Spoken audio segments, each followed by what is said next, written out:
Today Doesn't Suck with Doug Sharf. Hear that? Yeah, different song. That's because on this day in 1913, Igor Stravinsky premiered his ballet The Rite of Spring, causing riots in the Theatre des Champs-Élysées, because nothing screams violent riots like tutus and a string section.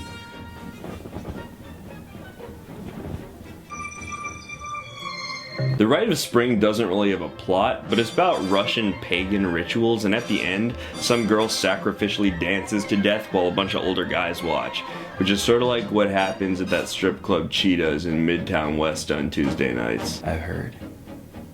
Stravinsky was in good spirits. He said the final dress rehearsal the night before was really solid. Of course, who can really believe him? He was caught, quote, butt-chugging antifreeze the whole time, unquote. On opening night, everyone was hyped. It was like your parents at a Whitesnake concert. The ticket sales for that night amounted to 850 large, and the house was packed. Now, the typical Parisian ballet audience at the time, two factions: the rich people who liked the traditional stuff, and the bohemians who liked the new stuff, even if it was bad. You wouldn't get it. As soon as the music started, people started booing the modern dissonant notes, and apparently there was a bassoon solo that kicked it off that was just way too far ahead of its time and freaked everyone out. I mean, come on, what gives bassoon solo? Shut up, bassoon solo! Oh god, why? Analogously, that bassoon was as shocking to them as the release of the Slim Shady LP was to us. Hi, my name is...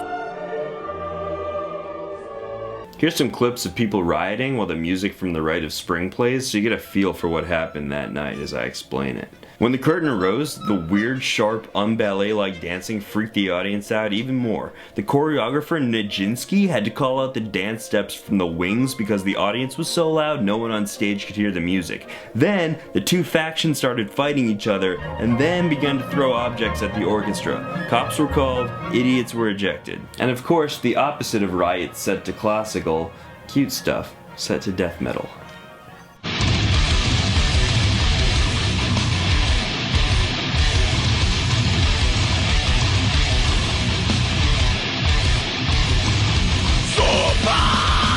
The reviews were in.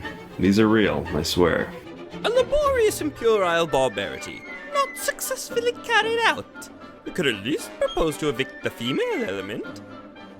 The Rite of Spring is now considered one of the most influential pieces of the 20th century, sparking a major avant-garde movement and inspiring composers like Aaron Copland and Philip Glass.